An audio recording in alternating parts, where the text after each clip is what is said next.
Good morning, fellow meanderers. It's Monday, and I didn't do any recording this weekend, unfortunately.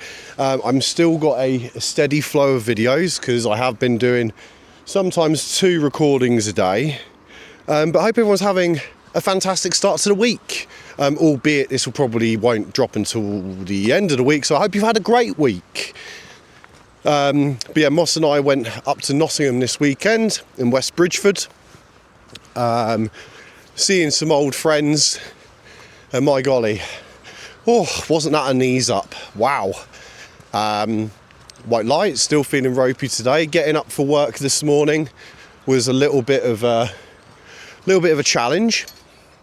2-day hangovers are just a thing at this age, unfortunately. So anyways, been out this morning. We've been working with a German Shepherd that's 5 years old, and yeah, he was a really good boy. I hate to say it. I mean, did one training session. I actually said to the owner, you know, perhaps we don't need to see each other again for a bit. Go on, boy. Let's go, paddles. Mucky paws. Good boy. Come on. This way. Oh. Come on, quickly, Moss. Let's not delay these people too much. Goodness gracious, it's boggy. How you doing? When it was icy, actually. Isn't it just? Yeah. Isn't it just? Hey. Is he friendly to you? He's quite friendly. How old's your dog? He's about 21 months. Oh, he isn't a puppy. He can be a bit funny with with puppies. Sit, plats. Very lively spaniel. Yeah, very light. He lives with a spaniel, so yeah, we got a working cocker. My parents. Yeah, he's lovely. Yeah. Good boy. But yeah, this is socialising in its own right. I know when he's doing this, he's a bit overexcitable, and he can be. He doesn't bite, but he can, like, being a terrier, his play style's nippy. So again, just this is good. I appreciate this. But yeah, maybe in the future, once he's a bit older and he's a bit more steady. Yeah. Yes, oh, don't we do? Literally in the depths of adolescence right now, but he's getting there. I will do, and you, Moss. Shift on. Good boy. Yes, very good. Come on, let's go. Good boy. Little bit of reactivity there, mate, but that's all good. Probably just wanted to play. Mossy, leave it. Blythe. Good boy. That's gun dogs for you. Yeah, I know, same with ours. But ours is a caramel colour, so she gets filthy, bless her. Good boy, Moss. You want to say hello nicely? Little introduction. If it gets funny, I'll just pull him off. That's okay. Nice shaping. If I pull him better into shape, there we go. Take all the tension off the lead. Good boy. That's good, nice shaping. That's right. That's good. What's his name? His name's Moss. What about yours? This is Snuffles. Snuffles. Hey, it's a good name for him with the amount he sniffs. Right, that's starting to get a little bit borderline. There you go. That's good. Just need to teach him. See, just need to teach him the ropes. Yeah. Yeah, I appreciate it. I really do. All this experience is good for him. Moss, sit, plats. 10 months. Yeah. Okay. Yeah, he's still very much in the training process at the moment, but plats. About a month ago, started this one off the lead over in what I call the new field. Yeah. Yeah, it's nice round there. Yeah, good walk round there. And he's just, good boy. I mean, he's just a Velcro dog. He just wants to stay. But Yeah. I think if he was to see other dogs, he wants to play. Of course. Yeah. Can't run after him. Yeah. Pretty good. But The way to really get it like bang on is putting them on one of those like 5 or 10 metre long line type things rather than an extender. And you'll find that their recall just get better and better because I train dogs for a living, you see. Yeah. So, So yeah, we deal with a lot of reactivity and work with rescue dogs and stuff, but this is my personal puppy, Platts. Leave it. Moss. Spent Christmas with my daughter and she's Good got boy. a 1-year-old Springer. Okay, They've met bouncy. once before, Yeah, but they've got a garden the length of this field. lovely. I bet they had a great old time. Just puppied, gnawing at each other, nipping at each other's ears. Yeah, yeah, yeah. Whole week. Yeah, yeah, but it's all part of the play cycle. A lot of people get funny about it, but you know, the nips, like when I watch him play with our spaniel, they will nip each other, but they're playing tag. Yeah. So nip one, one will run after, chase, then, you know, but One would pick up a toy and the other one would run it, so they'd be nose to nose either end of this toy. always the way. Another one there. And you can guarantee it's a toy they probably have taken no interest in for that's 6 right, months. for months. They're like children. Yeah. Yeah, yeah, they're great. Appreciate the social. Thank you so much. See you later. Have a great walk. Come on, Mossy. Good boy. Heel. Good boy. Lovely. Come on. Do you want to just take that in a little bit more? What's this? Touch. Touch. Good boy. Sit. With me. With me. Good boy. That was a nice little bit of socialising there, in all fairness.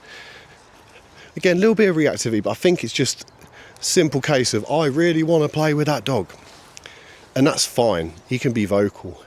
I was only having this conversation with the owner of the German Shepherd this morning, because the dog has a reactivity issue, especially around the children, like a protective one. And I was like, well, he's kind of doing what he was bred to do. So we're not trying to like scorn that behaviour out of him by no stretch. I think that we should be advocating for dogs that communicate properly with each other, a growl, a showing of the teeth. Because as soon as we take those pieces out of the predatory motor sequence, what are we left with, ladies and gentlemen? We are left with bite. There's no other option. So basically what I was trying to teach the handler today was working on things like engagement with the dog. Make them work for you, keep them on keel. If a dog comes sort of like, you know, towards them, maybe we can get them to offer a better behaviour than lunging and barking. So we worked on that a little bit today, but he was actually really good, generally speaking, but we got him into some sit stays and some down stays. And yeah, he was just pretty excellent. So we're going to meet up again in a fortnight's time, irrespective of my honest advice to the owner was just go away and do some homework and give me a call. Don't book another session, because at the end of the day, I don't want people wasting their money, and I'd rather be honest than saying, oh, you know, nitpicking at certain things. It's not about nitpicking, it's about positive criticism where required, and other things will fall into place. So rather than just bombarding somebody with information, I've given some basic tools and games that she and her lovely boy Rex can work on. But yeah, as far as German Shepherds go, he was top draw. So like story of that dog, they actually rescued him at 5 years of age. I've had him for 2 months. He's very good with the children. He's a fantastic family dog. I don't know what the precise setup or reasoning was for giving Rex up in the first place, but I have no doubt it was Moss. What's this? Break. I have no doubt in my mind that that was a difficult decision for those owners, because the dog is very well trained and doting on the handler. So I had a little bit of time with him on lead and just introduced. Well, basically he was on a different tool as he arrived. He was on one of these halty type leads with a harness, and harnesses I don't think communicate to the dog very well, and those halty leads they really flatten the dog out. You can see the dog was sort of dejected a little bit. I want a confident and calm dog, and that's sort of what we aim to produce. It's something I work on with my own dogs, and now able to impart that knowledge onto other people, which today was super fun and enjoyable to see, even in a very short period of time, improvements in that dog. So we ended up using this very slip lead that's on Moss at the moment, and we're talking about it being a communicative tool, and it's not crank and yank, it's not cruel, but like I've said in the past, people, if you utilise this with a big old tug, of course you're going to cause harm to the dog. Let's not be stupid. But when I'm communicating, I'm literally doing that. I'm tapping. It's like, and then I pair it with praise. So it's almost like I'm going, yes, yes, on the back of his head. Moss, hip, yes, good boy. And again, I'm just doing the little bits. So again, yes, good boy. So he's turned his head, 2 tiny little pops or nudges, you would call them. Mossy, good boy. And then I haven't even had to do it that time. So basically the goal is to be able to verbally communicate and make your dog movement motivated without you having to pull on the lead. So when I have issues with opposition resistance or opposition reflex, the resistance you feel, then naturally if you pull on the lead, the dog will pull away. And you need to basically pair the praise and the goods and the yeses with doing the opposite of that. So if you feel that little nudge or that pop on the lead, you come into position and focus on me. But ultimately, I don't want to put that input in at all where possible. I want him to be making these decisions on his own. But without this restriction or this boundary, we could have issues. Yep, good boy. Yes. So I hope that people are able to see that movement that I am implementing into the lead. And I will actually, Moss, Blythe, good boy. Blythe, wait. Just need to adjust that a touch, just so it's a bit more under and behind the ears. There we go. Lovely. And I think what a lot of people do with these slip lead type grok collars, whatever you want to call them, they do not fit them properly, and it doesn't mean anything to the dog, and then ultimately you're putting unnecessary pressure on the trachea, so their windpipe or esophagus, that sort of area. That's the last thing. Oi, Moss, drop. What's this? Drop it. Hip. Did he drop it? He did. Good boy. But again, I am very, very highly positive leaning. And I want leash communication. Apparently, we can't do that in this day and age with some schools of thought within dog training. But it's something that with the knowledge I've acquired over this period, working and talking to different people all along the lengths and breadths of the industry, to even more balanced trainers that maybe use prongs and e-collars and how they would use them safely and effectively, and me understanding that and whether that's applicable to the pet dogs I want to train, which my takeaway is it's something to be reserved for military security and police use. But even then, I would always recommend going up the tools first and then down the tools to get the desired results. Because some XLs that we worked with, they were on prong collars, and the aim of the game, so obviously they understood what a prong collar was to bring it down into slip leads and more comfortable devices to communicate with your dog. Mossy, shift on. Oh, bit of opposition. Mossy, break. Now, why have you got your nose on, matey? And again, there are times where my dog will not engage, and there'll be a reason here. Probably needs a wee, or there's some kind of food or poo. There's something he seems to be eating at. Mossy, come on. But ultimately, when we're on a walk, we're on a walk. And he walks with me, not the other way around. And I think, again, creating a structure and boundaries and consistency around your dog and his or her training is an absolute fundamental. And again, with puppies, I would approach them with positive only off the rip.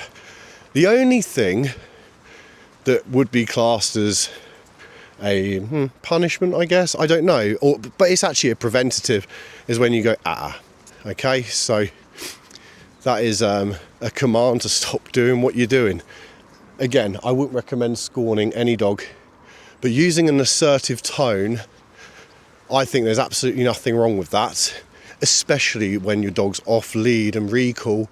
One of the things I train with Moss is an assertive recall, because, you know, if he's potentially going to get himself into trouble, he needs to listen and focus. Moss, Blythe. Yep. Sit. Platz. Ja. Los. Yes. Good boy, Moss. This way. And again, these little things I'm doing here, just these tiny bits of engagement, just adding to the training, and basically making that strong and bulletproof as time goes on, where no matter what situation we are in, if I can see my dog or any dog that I'm working with becoming anxious and uncomfortable, we can put them into a position where they are very much comfortable, focused and confident, and that is in a place of training in obedience and focus on the handler, not the distractions that are around us. And in the big wide world, there are a lot of them. The owner said one thing I would love to be able to do is go to the cafe or the pub and basically not have to, worry about my dog potentially lunging in a protective fashion. I want him to be calm. And one of the things I kind of reported back with the owner is like, she said that she sometimes felt anxious when approaching other dogs. I was like, the dog knows. The dog will know and will behave accordingly. It's like, you're anxious. Oh, this doesn't feel right. Okay, I will protect. But actually, what the dog needs to ultimately understand is that you, the handler, you are the protector, and you're an addition to my army, as it were. We're a team, and I'm the leader, not the other way around. So I think there's, plenty of things to work on with that particular owner. Another thing I was teaching, Moss, wait, was planting your flag. Eyes. Yep. Good boy. And what I mean by planting your flag, putting your leg in front of them, showing them that you are in the lead and in control, and off we go. Good boy. And yeah, sorry about the, monotonous footage when I've basically got the dog in heel most of the time. But either that or you're not going to see the dog. It's a funny one, really. I would get the wand out, but feeling, if I'm honest, a bit lazy today. But what I will do for you folks is I will adjust the camera up so you can see what we're walking towards a bit better, and Moss can go back to being a dog and just sniffing about and enriching himself.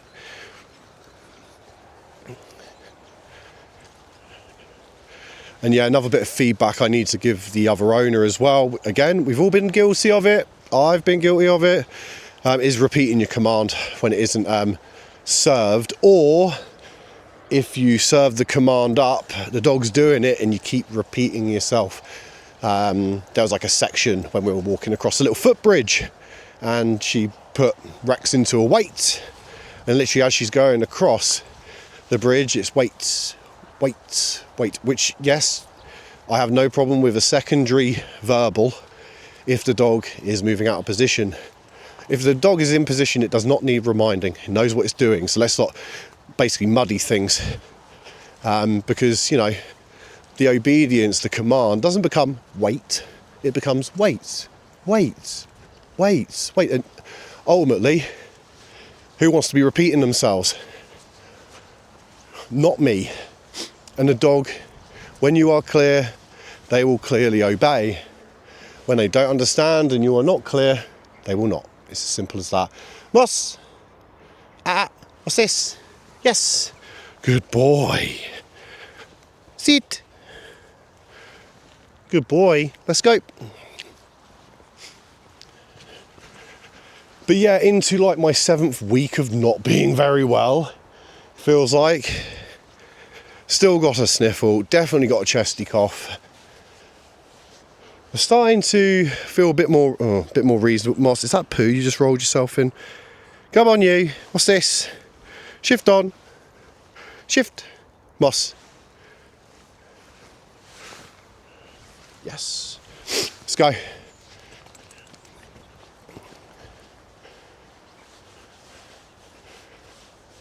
Right.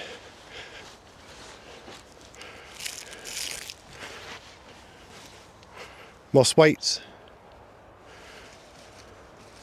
But yeah, basically I just want a calm dog. I think we all do. Now I'm really excited about what this year has in store for it. For us. Where's your D-ring, mate? Where is it? There it is. Wait.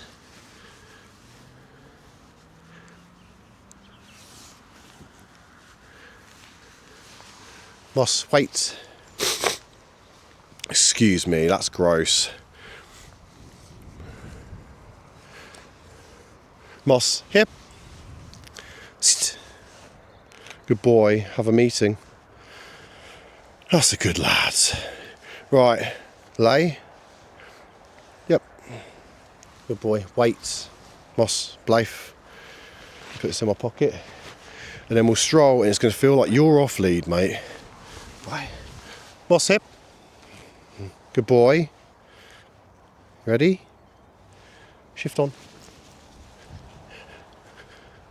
Yes, good shift on.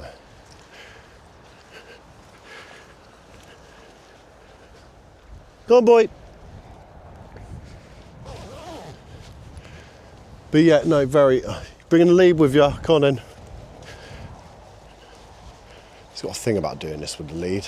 It's kind of annoying, to be honest. I need to maybe get it out of his habits at some point. Well, removing the lead altogether will do that. But he can play about all he likes, to be honest, for the time being. Like I said, I'm going to let him be a dog.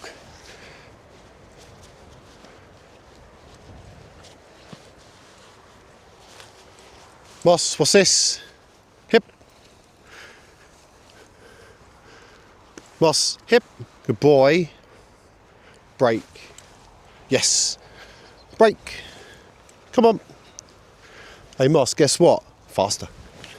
I'm faster than you. I'm faster. All right, enough.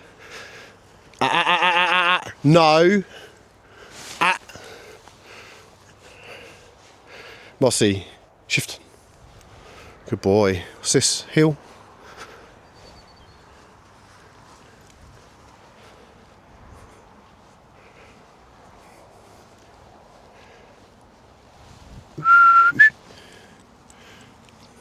Yes. Good boy. Shift. Leave it. Moss, drop. Drop. Do I have to put you back on the other lead? Break. Good boy. I think he's associated maybe that game of playing with the lead. See if I can do a bit of ignoring.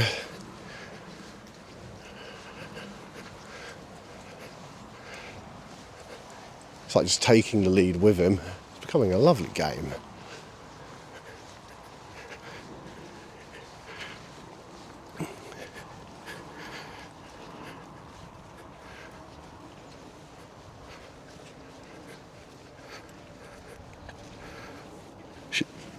Oi! What are you doing? Shift on. Good boy. Sit. Oi! Sit. Moss. Shift. Shift. Here, please. Yes. Wait. You little bugger. Wait.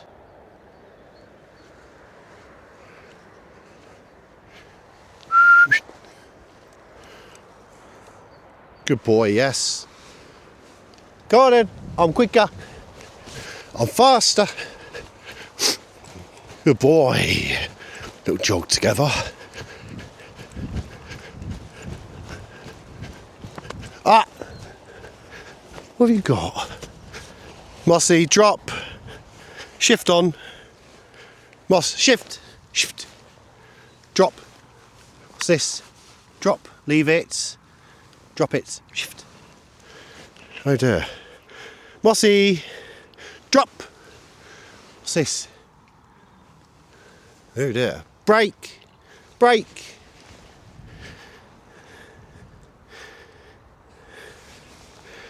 Leave it. Managed to get a toggle off my jacket. You little bugger. What a little bugger. Come on. Come.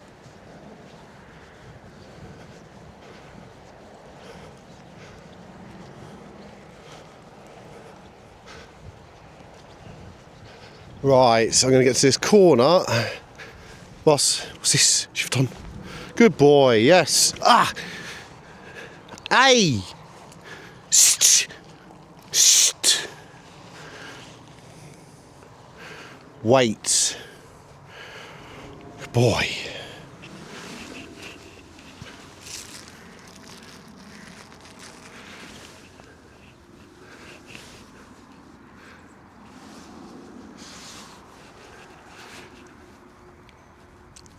It's enough long line for the morning. By no means a punishment. Just simply changing what we're doing, because that is going to create bad habits. Moss, sit. Good boy. Very nice. Platz. Yes. Good lads. Ready? Let's go.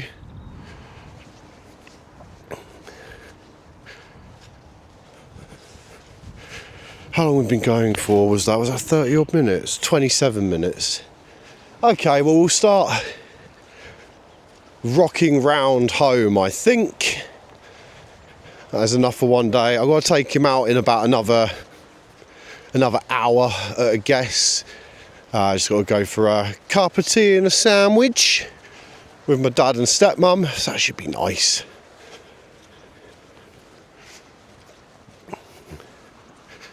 Go on, you.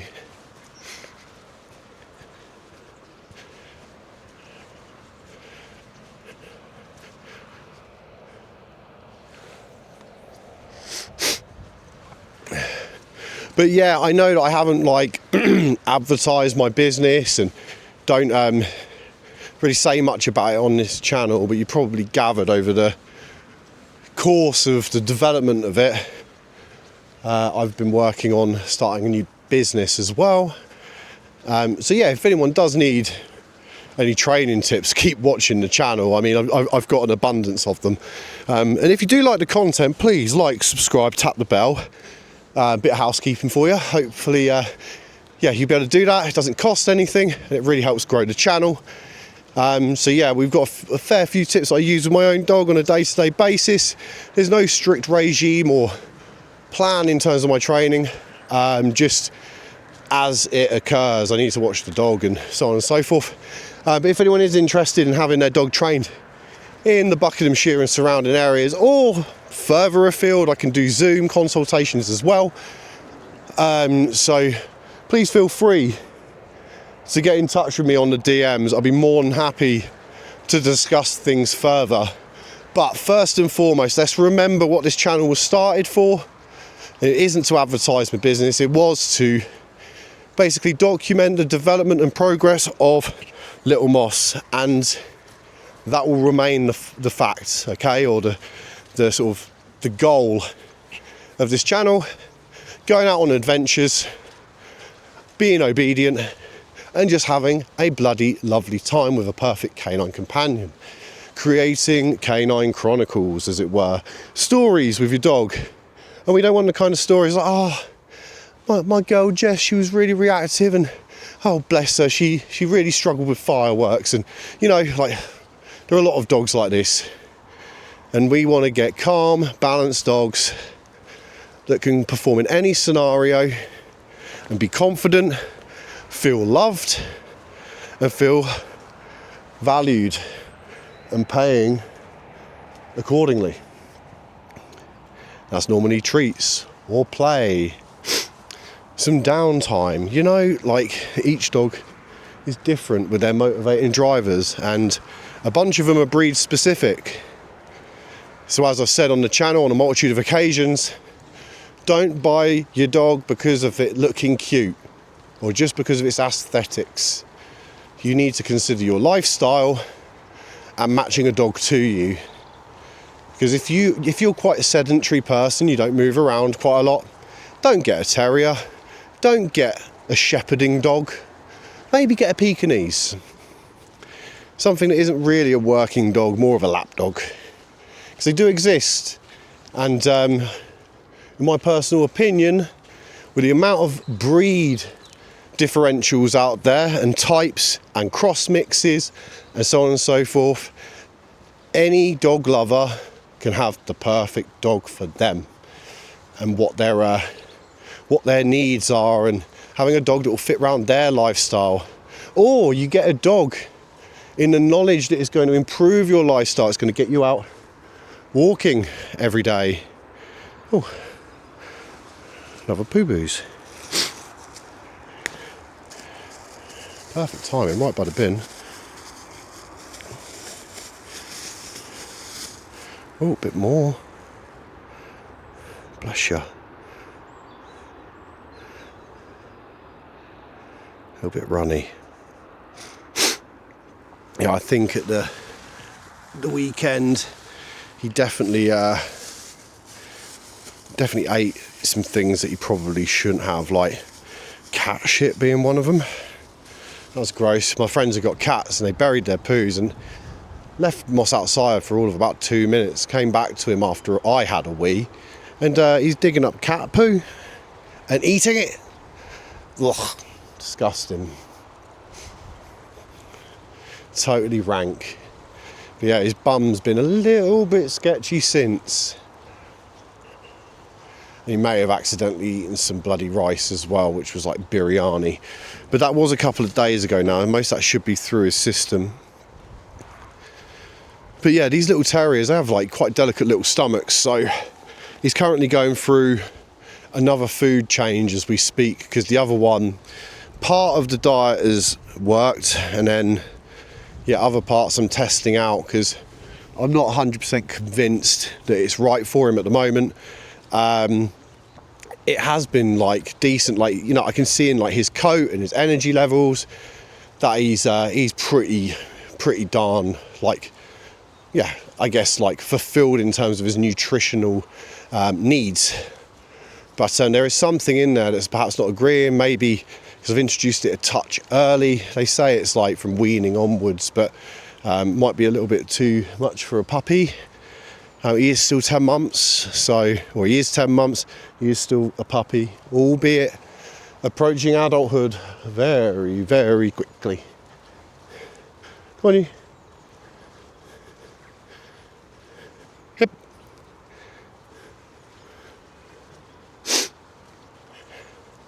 Shift on. Yeah, all the dog walkers around here though, like, God, there's just so many dogs on the end of their leads. Unbelievable, really. Fair play to them in terms of being able to handle that many. In my dog walking service, I only offer up to 3. I think that's enough. Maybe 4 if it's 4 smaller and well-behaved breeds. But yeah, it's always a factor, the strength and size of the dog. It's actually quite nice with Rex today, German Shepherd. Like, the lady actually turned around to me and was like, oh, you know, if I was to born train, I'd actually prefer him to be with a man. Not because he's hard to handle, but just because, you know, like, I'm not being funny, like with a bigger dog, like stronger the handler, sometimes it can be a factor, like just your presence. And I think that, you know, is very much her dog, but seems to like respect her husband quite a bit from what she was saying, I think. But still, you know, I think it's her dog. But yeah, the husband doesn't need protecting, basically. I think a lot of the reactivity issues do lie with the lady a touch. But she is an experienced handler. I have no doubt that she's going to be able to just allow herself to simmer a little bit. And she's owned proper working breeds like border collies and stuff over the years. So, and has a working cocker spaniel as well as a chihuahua, which is an interesting mix of dogs. Must drop, must break. Good boy. Yes. Let's go. So yeah, real mix of breeds in the household. You talk about like sort of small, middle and large, or small, medium and large, should I say. But yeah, fair play. And it just goes to show that, you know, they all get along in the household. There's no protectiveness or reactivity in the household from the German Shepherd. It's actually from the Chihuahua. So we'll probably end up working with that dog at some point, maybe. But it sounds like they've got that dog reasonably well managed, but it just needs, you know, a little bit of additional guidance. Nothing serious. Because yeah, when I walked into that job this morning, I did not know what to expect off of the initial descriptions. That's why I do essentially an appraisal consultation walk with the owner, and that'll be like 10-15 minutes of chat, and then we will go on a walk for half hour plus and basically work through a few things as they happen. I record what's going on as well, so whilst I won't be uploading many to the other business channel, which I will not name at this point in time because it's still growing, and obviously I want it to be its own separate entity. This is for pleasure, the other one's for business.